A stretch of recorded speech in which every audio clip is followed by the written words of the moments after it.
নমস্কার, আপনারা দেখছেন কড়া খবর। এখন কড়া খবরে দেখুন, মাটির অভাবে বন্ধ হতে চলেছে কুম্ভকারদের মৃৎশিল্প। তাকে পুনরুজ্জীবন দিতে সরকারি প্রচেষ্টায় মৃৎশিল্পীদের মাটির অভাব পূরণ করতে এগিয়ে এলো ওয়েস্ট বেঙ্গল আর্টপার্ট মেকার ওয়েলফেয়ার অ্যাসোসিয়েশন। বিধানসভা নির্বাচনের ফল ঘোষণার পর থেকেই মাটির অভাবে কাজ করতে পারছে না রাজ্যের লক্ষ লক্ষ কুম্ভকার। কেননা তাদের তৈরি সামগ্রীর কাঁচামালই হলো মূলত মাটি, আর এই মাটি নিয়েই হচ্ছে মহা সমস্যা। পূর্ববর্তী সরকারের জমানায় এক শ্রেণীর মাটি মাফিয়ারা 2 নম্বরই করে যথেচ্ছাচারে মাটি বিক্রি করত সিন্ডিকেটের মাধ্যমে। এতে রাজস্ব আদায় তো হতোই না, বরং পরিবেশের ভারসাম্যও নষ্ট হতো। কিন্তু চৌঠামে রাজ্যে পালাবদলের পর ক্ষমতায় এসেছে নতুন জনগণের সরকার। তারা ক্ষমতায় আসার পর থেকেই মাটি মাফিয়ারা বেপাত্তা। আবার বৈধ উপায়ে যে মাটি ক্রয় করা হবে সেই উপায়ও নেই। ফলে রাজ্যের লক্ষ লক্ষ মৃৎশিল্পী পড়েছে চরম সমস্যায়। অথচ হিন্দুদের শ্রেষ্ঠ উৎসব দুর্গোৎসব, তার আর বেশি দেরি নেই। কয়েক মাস পরেই দুর্গোৎসব। মাটি না হলে তৈরি হবে না প্রতিমা, আর প্রতিমা না হলে পুজো হবে কি করে? অন্যদিকে সকালে উঠেই আমরা যে চা পান করি তাতেও থাকে মাটির ভাঁড়। এছাড়াও দৈনন্দিন প্রয়োজনের জন্য মাটির তৈরি সরা, হাঁড়ি, কলসি ইত্যাদিও বন্ধ। এ ব্যাপারে বর্তমান সরকারের দৃষ্টি আকর্ষণ করতে রাজ্যে মৃৎশিল্পীদের বৃহত্তম অরাজনৈতিক সংগঠন ওয়েস্ট বেঙ্গল আর্টপার্ট মেকার ওয়েলফেয়ার অ্যাসোসিয়েশন গত 8ই জুন মৌলালির রামলীলা পার্ক থেকে কর্পোরেশন পর্যন্ত একটি বিরাট মিছিল করে। পরে আর্টপার্ট মেকার ওয়েলফেয়ার অ্যাসোসিয়েশনের রাজ্য সভাপতি মোহনলাল প্রজাপতির নেতৃত্বে 5 সদস্যের একটি প্রতিনিধি দল নবান্নে মুখ্যমন্ত্রীর কাছে তাদের দাবিপত্র তুলে দিতে যায়। কিন্তু ওই দিন জরুরি কাজে মুখ্যমন্ত্রী উপস্থিত না থাকায় তার প্রাইভেট সেক্রেটারির হাতে এই দাবিপত্র তুলে দেওয়া হয়। তারপরই সরকারের টনক নড়ে। 2 দিনের মধ্যেই মৃৎশিল্পীদের কাজ যাতে বন্ধ না হয়ে যায় সেই ব্যাপারে দক্ষিণ 24 পরগনার ডিএমকে নির্দেশ দেয় নবান্ন ব্যাপারটি সহানুভূতির সঙ্গে দেখতে এবং যত শীঘ্র সম্ভব মাটি সরবরাহ যাতে বৈধ উপায়ে অতি দ্রুততার সঙ্গে করা যায় তা দেখতে। ফল মিলেছে খুবই তাড়াতাড়ি।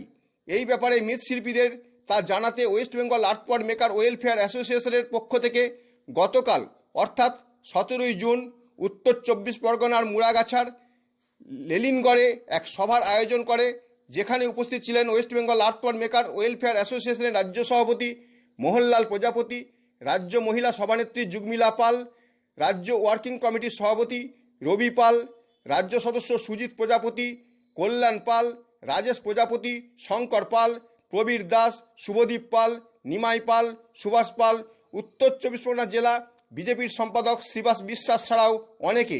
সভায় সভাপতিত্ব করেন অরবিন্দ পাল। সবাই প্রত্যেকের মুখ থেকে তাদের সমস্যার কথাগুলি শোনার পর ওয়েস্ট বেঙ্গল আর্টপার্ট মেকার ওয়েলফেয়ার অ্যাসোসিয়েশন এ ব্যাপারে 8ই জুন থেকে গত 16ই জুন পর্যন্ত তাদের সরকারি স্তরে যোগাযোগের পর কী ফল পাওয়া গেছে সেই নিয়ে বিস্তারিত বলেন সংগঠনটির রাজ্য সভাপতি মোহনলাল প্রজাপতি। এখন কড়া খবরে শুনুন মাটি সমস্যার সমাধানে কি বললেন মোহনলাল বাবু। আমরা সেদিন মুখ্যমন্ত্রীর কাছে দেখা পাইনি, কিন্তু মুখ্যমন্ত্রী সাড়া দিয়েছেন আমাদের। ওখানে আমরা চিঠি জমা দিয়েছি। আমাদের মধ্যে মুখ্যমন্ত্রী 4 দিনের মধ্যেই আমাদের মাটি যাতে খুব সহজভাবে সহজ পেপার দিয়ে যাতে আমরা পাই সেই ব্যবস্থাটা করে দিয়েছি। ইললিগ্যালভাবে এতদিন মাটি সরবরাহ চলতো, সেই ইললিগ্যাল মাটি সরবরাহকে লিগ্যাল করার জন্য কি প্রয়াস নিয়েছেন? আমাদের আগেকার সরকার একটা সিন্ডিকেট রাজ চালাতো। সেই রাজে দিয়ে আমরা মাটিটা পেতাম, কিন্তু আমরা স্লোগান দিয়েছিলাম, আপনারা হয়তো জানেন যে আমাদের মুখ্যমন্ত্রী খাঁটি চাই আমাদের মাটি। তা আমাদের মুখ্যমন্ত্রী মাটি দিয়েছেন। উনি বলেছেন যে আপনারা কিছুটা পেপার প্রসেসিং আছে সেটা দিয়ে সরকারকে রয়্যালটিটা দিয়ে আপনি মাটি নিন, যত তাড়াতাড়ি হবে, কেন পুজো খুব তাড়াতাড়ি আছে। আমরা খুব সহজ যত তাড়াতাড়ি হবে দিয়ে তারপরে আমরা আবার ওই পুজো কেটে গেলে তারপরে আবার একসঙ্গে বসবো। অর্থাৎ পুজোর আগে মাটির কোনো সমস্যা হবে না, এই ব্যাপারে মুখ্যমন্ত্রী আপনাদের আশ্বস্ত করেছেন? একদম আশ্বস্ত করেছেন যে পুজো আমাদের যাতে না আটকানো হয়, পুজো যাতে ভালোভাবে হয়, সব মানে পুরো আমাদের পশ্চিমবাংলা প্রত্যেকটা মানুষ যাতে পুজোতে এনজয় করতে হয়, আমি আপনাদের মাটি দিচ্ছি, আপনারা ঠাকুর তৈরি করুন, আমরা তারপরে বসে পুজোর পরে বসে আলোচনা করব। এই ব্যাপারে কুম্ভকার ভাইদের কাছে কি বার্তা পাঠিয়ে দেবেন আজকে? আজকে আমাদের কুম্ভকার ভাইরা আমাদের 8 তারিখে পদযাত্রা, আমাদের সব পদযাত্রা রামলীলা ময়দান থেকে হেঁটেছেন, আপনারা দেখেছেন। আমি ভাববো যে আমি বলবো আমাদের কুম্ভকার ভাইদের আমার সঙ্গে আবার আগামী যেটা লড়াই হবে, আন্দোলন করব, সবাই যাতে আমরা একসঙ্গে মিলে লড়াই করতে পারি, আমাদের মাটি বা আমাদের দাবি বা আমাদের লোন আদায় করতে পারি, এইটা আমাদের সবাই কুম্ভকার ভাইকে আমি আমাদের বলবো। আজকে উত্তর 24 পরগনার যে জায়গায় আপনারা মিটিংটা করছেন সেখানকার বিধায়ক তথা মাননীয় মন্ত্রী কল্যাণ চক্রবর্তী আপনাদের আশ্বস্ত করেছেন যে আপনাদের সবসময় উত্তর 24 পরগনাবাসীর পাশে থাকবেন এবং তারা যাতে মাটি পায় সে ব্যবস্থা তিনি করবেন। এ ব্যাপারে কি বলবেন? নিশ্চয়ই আমাদের এই সরকারের প্রত্যেকটা বিধায়ক আমাদের আশ্বস্ত করেছেন যে আমাদের যতটা সাহায্য দরকার আমরা করব। এটাও বলেছেন যে পুলিশ যদি কোনো রকম টাকা পয়সা নেয়, পুলিশ কেন, যে কোনো লোক, ক্লাব, গুন্ডা, বদমাশ, রংবাজ, আপনি আমাদের থানায় চলে আসবেন, থানায় পুলিশ সাহায্য করবে। যদি থানায় না শোনে, আপনি আমাদের একটা হেল্পলাইন আছে, সেই নাম্বার আমাদের কাছে আছে, আমাকে কল করবে। যে জায়গায় বা যে জেলায় আজকে মিটিং হচ্ছে সেই জেলা থেকেই আমাদের কিন্তু পরিবহন মন্ত্রী হয়েছেন। পরিবহন মন্ত্রী আপনাদের মোটর ভেহিকলসের ইন্সপেক্টররা যে সমস্ত হ্যারাস করতো সেই ব্যাপারে কী ব্যাপারে আশ্বস্ত করেছেন? পরিবহন মন্ত্রীর কাছে আমরা জানিয়েছি, উনি বলেছেন আপনাদের মাটি জায়গায় চালু করার। যদি কোনো রকম প্রবলেম হয় আমরা কুম্ভকারদের যত তাড়াতাড়ি হবে, যত যা হবে আমি হেল্প করব। এর পাশাপাশি কুম্ভকারদের আর্থিক মানোন্নয়ন যাতে ঘটে, অর্থাৎ তারা যাতে সঠিকভাবে লোন পায়, এ ব্যাপারে শিল্পমন্ত্রীর সঙ্গে কথা বলেছেন। শিল্পমন্ত্রীর সঙ্গে কী কথা হয়েছে? এখন আমাদের শিল্পমন্ত্রী নতুন নতুন মন্ত্রী হয়েছেন, উনি একটু সময় চেয়ে নিয়েছেন নিজের দপ্তরটাকে গুছাবার জন্যে। তারপরে বলেছেন কিছুটা 1 মাস যাক, তারপরে মোহনবাবু আমি আপনাদের জন্য কিছু করব, আমি কথা বলব। অর্থাৎ বর্তমান সরকার যে আর্টপড মেকার ওয়েলফেয়ার অ্যাসোসিয়েশনের সঙ্গে রয়েছে এবং পাশে রয়েছে, এই ব্যাপারে আপনারা আশাবাদী? একদম আশাবাদী, পুরো আশাবাদী। এমনকি আমাদের মুখ্যমন্ত্রী আমাদের পাশে আছেন, সেটাও আমি আশাবাদী। এদিনের সবাই উপস্থিত থেকে মাটি সমস্যার সমাধানে কি কি করা হয়েছে, বর্তমান সরকারের পক্ষ থেকে কী বা সহযোগিতা পাওয়া গেছে, এ বিষয়ে কি বললেন রাজ্য সভানেত্রী যুগমিলা পাল, তাই শুনুন এখন। আমরা আজকে দীর্ঘদিন ধরে মাটির জন্য লড়াই করছি। সেই লড়াই থেকে আমরা নবান্নও গেছি, মুখ্যমন্ত্রীর সঙ্গেও আমাদের কথা হচ্ছে, ডিএম সঙ্গে কথা হয়েছে। আর আমরা আশাবাদী যে আমাদের এই সরকার সবসময় আমাদের পাশে থাকবে। আর মাটি যে সমস্যাটা হচ্ছে, উনি যেভাবে লিগ্যাল প্রসেসিং মাধ্যমে আমাদের মাটি দিচ্ছে, সেইভাবে আমাদের কোনো প্রবলেম হবে না আগামী 10 বছর। তাহলে আপনারা সরকারের কাছ থেকে এই ব্যাপারে আশ্বস্ত হয়েছেন যে ভবিষ্যতে আপনাদের আর মাটির সমস্যার সমাধান হয়ে গেল? নিশ্চয়, যেইভাবে সরকার আমাদের র্যালির পর পজিটিভ রেসপন্স দিচ্ছে, আমরা আশাবাদী যে আমাদের সরকার আমাদের সাথেই আছে। এর আগেও মানে ইলেকশনের আগেও যখন আমাদের কথা হয়েছিল, আমার ওনার ভাইয়ের সঙ্গে কথা হয়েছিল, দেবেন্দু অধিকারীর সঙ্গে, ওনার সঙ্গে কথা যখন আমি বলেছিলাম, ওনাকে বলেছিলাম যে যদি সরকার হয় তাহলে আমাদের কুম্ভকার জন্য কি করবেন আপনি। উনি বলেছিলেন যে আপনাদের এই দাবিগুলো, যে দাবিগুলো আগামী সরকারকে আমরা দিয়েছি, উনি বিজেপি আসার পর আমাদের সমস্ত দাবিগুলো পূরণ করবে। হয়তো সরকার আসার পর মাটির যে দুর্নীতি শেষ করার জন্য আমাদের মাটি নিয়ে সমস্যা হচ্ছে, ওই দুর্নীতিটা দূর করে সরকার আমাদের লিগ্যাল যে মাটিগুলো চালু করছে, এই লিগ্যাল প্রসেসিংয়ে গেলে মাটি কোনো দিন দুর্নীতিও হবে না, আর সঠিক জায়গায় মাটি পৌঁছাবে। আর আপনি দেখেছেন যে সরকার আমাদের অ্যাসোসিয়েশনের ওপর খুব ভরসা দেখিয়েছে।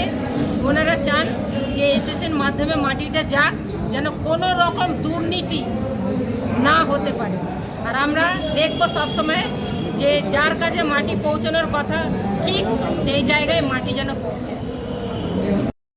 এদিন সভায় উপস্থিত ছিলেন উত্তর 24 পরগনা জেলা বিজেপির সম্পাদক শ্রীবাস বিশ্বাস। তিনি বলেন, সমস্যা নিরসনে স্থানীয় বিধায়ক তথা রাজ্যের মন্ত্রী কল্যাণ চক্রবর্তীর সঙ্গে তার ইতিমধ্যেই কথা হয়েছে।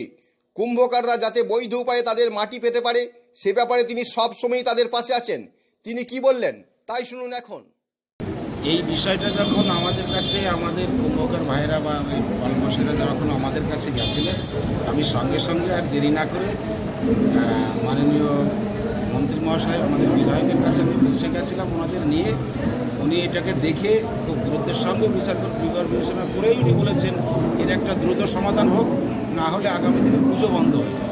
তো উনিও এই ব্যাপারে তাৎক্ষণিকভাবে উনি অন্যান্য মন্ত্রকের সঙ্গে যোগাযোগ করেছেন, যোগাযোগ করে উনি একটা আশ্বাস দিয়েছেন যে অবিলম্বের একটা সমাধান হয়ে যাবে, এবং আমরাও দাবি করেছিলাম যে এই বিষয়টা মাননীয় মুখ্যমন্ত্রীর কাছে তোলা হোক যাতে দ্রুত সমাধান হয়। তো উনি সেই ব্যাপারে চেষ্টা করেছেন, বাদবাকি আমাদের মোহনদা আছেন উনিও করেছেন। তো আমরা আশাবাদী যে সমস্যার জট কেটে যাবে খুব তাড়াতাড়ি। আপনার এলাকার যদি কুম্ভকার ভাইয়েরা কোনো অসুবিধায় পড়ে, সেখানে আপনি কি তাদের সবসময় তাদের পাশে আছেন? আমরা এখানে কুমোরটুলির পর এই লেলিনগড় যোগীন্দ্রনগর হচ্ছে এখানে সব থেকে বেশি ঠাকুর সারা দেশে যায়, সারা পশ্চিমবাংলায় যায়। তো সেই জায়গায় থেকে এখান থেকে একটা শিল্প, কুটির শিল্প মানে বড় আকারে প্রতিষ্ঠিত হতে চলেছে। আমরা এনাদের পাশে সর্বত্র ছিলাম এবং থাকবো, এবং এটাও বলেছি প্রশাসন যদি কোনো রকম কোনো তোলাবাজি বা পুলিশের কোনো হয়রানি হয় বা স্থানীয় কেউ যদি কোনো রকম তোলাবাজি করতে চায়, সেক্ষেত্রে আমরা সর্বত্র পাশে থাকবো। আপনার নাম? এদিনের সভায় সভাপতিত্ব করেন অরবিন্দ পাল। তিনি West Bengal art maker welfare অ্যাসোসিয়েশনকে তাদের পাশে থেকে লড়াই করে যাওয়ার জন্য এবং তাদের দাবি আদায়ে সহযোগিতা করে যাওয়ার জন্য ধন্যবাদ দেওয়ার পাশাপাশি কৃতজ্ঞতা জানান। তিনি কি বললেন তাই শুনুন এখন। আমাদের এখানে বিদ্যুৎ শিল্পী মানে বললে প্রথম মানুষ বুঝতে পারে কুমারটুলি, তারপর RNB রোড, এটা বিগত দিনে বড় ছিল, মানিকতলা, এইসব নামগুলি লোকের মানে সচরাচর জানে। কিন্তু লেলিনগড়ে মানে নূতন করে যে তৈরি হয়েছে, এখানে যে এত পরিমাণ ঠাকুর তৈরি হয় এবং এখানে এত পরিমাণ বিদ্যুৎ শিল্পী আছে, সেটা আমরা মানে লোকের কাছে তেমনভাবে মানে তুলে ধরতে পারিনি। কিন্তু আমরা এখানে একটা সংগঠন মানে এই যে শুরু করছি, আমাদের একটা এখানে সমিতি আছে, সেটা অনেক পুরনো, আজকে 26 বছর হয়ে গেল, বুঝলেন তো। কিন্তু আমরা ওই সমিতিটাকে রেজিস্ট্রেশন করাইনি, এখন আমরা রেজিস্ট্রেশন করাবো। এখন মাটি বিগত দিনে আসতো, আমরা কাজ করতাম, ওরকমভাবে কোনো আমাদের হেডেক ছিল না। কিন্তু এই নূতন সরকার আসার পরে আমরা এখন বর্তমানে মাটি পাচ্ছি।